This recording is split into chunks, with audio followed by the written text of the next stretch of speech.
Joining us now from Chicago, Illinois' senior and for the moment only senator, who is also the number 2 Democrat in the Senate, the Majority Whip, Dick Durbin. Senator, let's just start. First, it looked like that the Senate was going to oppose the seating of Roland Burris, this person who has been appointed by the governor out there to fill Barack Obama's old Senate seat. Then last week it appeared that you might go ahead and let this go, that it was going to be more trouble in time than it was worth, and that he would be seated. Then the governor held a news conference on Friday, and you said the Senate was not going to seat him and deal with this immediately. What is the latest news? Well, you referred to this as a comic opera before, and I will tell you, if you don't pay close attention, the plot changes. And late Friday, the Secretary of State of Illinois, who had withheld his signature from a key document that the Senate has required for 125 years, sent a new document to the Senate.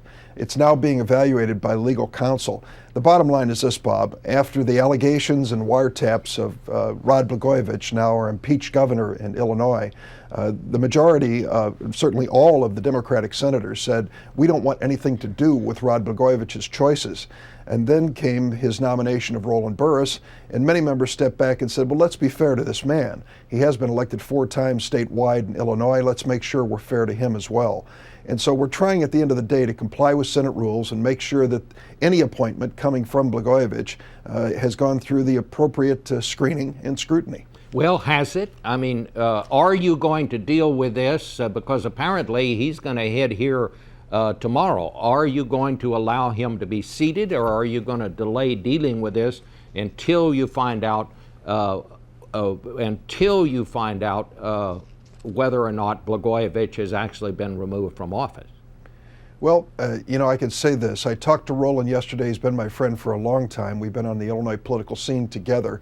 We have to look at the new documents that have been filed by the Secretary of State. They are different than those filed earlier, and see if they comply with Senate rules. Then we're going to have to take a look at his testimony before the impeachment committee. It could take some period of time, but I want to do this in a fair and quick way so that Roland knows his fate, and I hope I can have another colleague in the Senate. Well, but what you're saying is you're not going to deal with this tomorrow. It sounds like, from what you're saying here.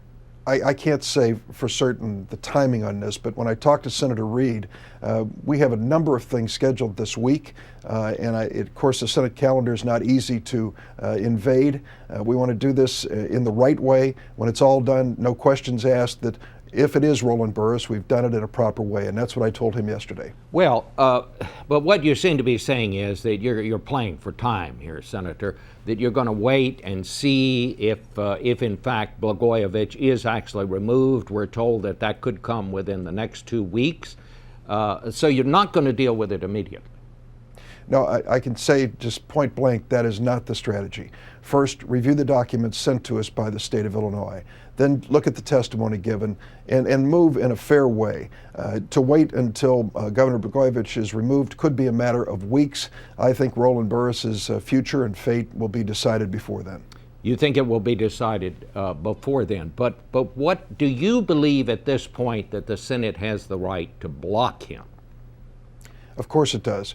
Under the Constitution and the rules of the Senate, we judge not only the qualifications of a person who comes to this Senate by appointment or election, but also whether the election or appointment process was appropriate. The Senate has that power to stand in judgment of its members. It's constitutional. Does it at this point have the political will to do that? Do you think that someone appointed by Governor Blagojevich should be seated in the United States Senate? Well, I can tell you, I started off obviously skeptical, as all of the Democratic members did. But as time has gone on and we've looked closely, we want to be fair to Roland Burris.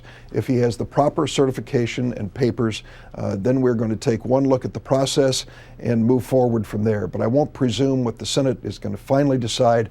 I will just tell you we'll do it fairly and we'll do it on a timely basis. But you're saying at this point you don't know if he has the proper papers and certification. I can tell you the papers he submitted are different than those that have been submitted by virtually every senator appointed and elected in more than a century, but the question is whether they are adequate, whether or not they comply with the Senate rules, and that's being decided even as we speak. Let's talk about a couple of other things while you're here, Senator. Senator Obama, of course, is proposing a stimulus package of nearly $800 billion. Already we're hearing Democrats say that that is not enough. Democrats don't like some of the things in it. Republicans like the tax cuts. Some of them Democrats don't. Is this going to be enough? Can this thing at this point pass the Senate, do you think? Well, let's put it in perspective. This is the worst economic situation I've seen in my lifetime. It's the worst economic crisis a new president will face in 75 years. Just looking at recent numbers released by our government, on average, we lost 17,000 American jobs yesterday, 11,000 people lost their health insurance, and 9,000 had their homes foreclosed. That's the average every single day in America. And that's the crisis that Barack Obama will inherit on January 20th. We need to move decisively. But as John Wooden, the old coach at UCLA, used to say, be quick, but don't hurry. Make certain that this is timely, that it is focused on solving the problem, that it's an investment in America's future, but do it in a way so that you're responsible and transparent. Let me ask you, Speaker Pelosi over in the House says one thing that she absolutely is going to insist on is that taxes on the wealthy be increased, that their taxes are not going to be cut, and she wants to do that by repealing the tax cuts that President Bush enacted. Is that also the sentiment in the Senate? Do they want those particular tax cuts repealed? I haven't heard that in the Senate. I certainly agree with her goal. We may have a difference in timing. The Obama administration believes that increasing taxes on any Americans at this point may not be the right medicine. But keep in mind, Bob, this is a different process than we've seen for 8 years. Barack Obama and his people have opened this up to the Senate and to the House, Democrats and Republicans, and said, bring us your ideas. Let's sit down and try to put this package together. That's a much different approach than we've had over the last 8 years. It's going to take some time, but we have to do it in a timely way. Well, I hope by the recess in the middle of February. Do you think there might be something where some repealing those tax cuts might actually be delayed for a time? Well, at this point, many of us who believe they should be changed so that the tax code favors working families and those who have been struggling so much. But the question is a matter of timing. And I can't say for certain what the Senate and the House will come up with in the end. All right. Well, thank you very much, Senator. Thanks, Bob. And we turn now to Roland Burris, who is the center of all this attention now. And the first part of the interview we just heard with Senator Durbin. Mr. Burris, thank you for joining us this morning. You heard what Senator Durbin said, and if I can kind of diagram the sentences here, because I'm not sure I know what he said, he seemed to be saying that the Senate is not going to act immediately on your appointment and is not going to immediately move to seat you. So what are you going to do?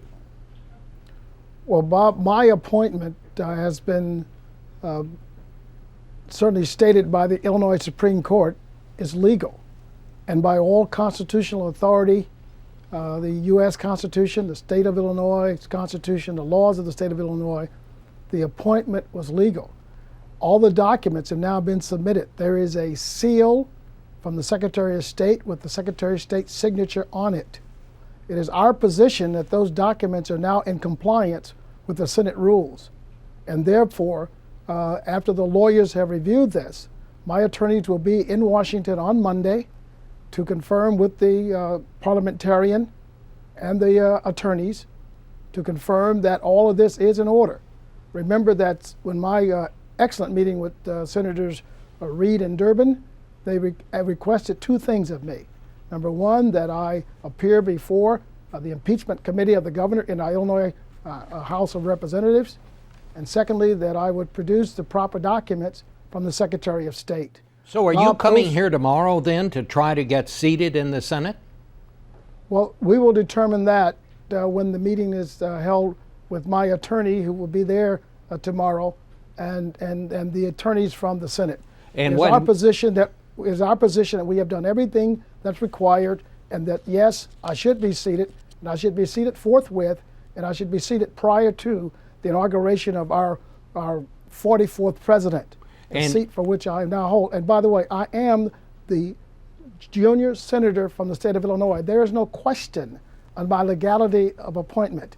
Illinois has 2 senators. Yes. That is the law. We have 2 senators. Do you intend to go into court if the Senate does not enact on this immediately? Because there are reports that your lawyers have said that's where they're going, to federal court.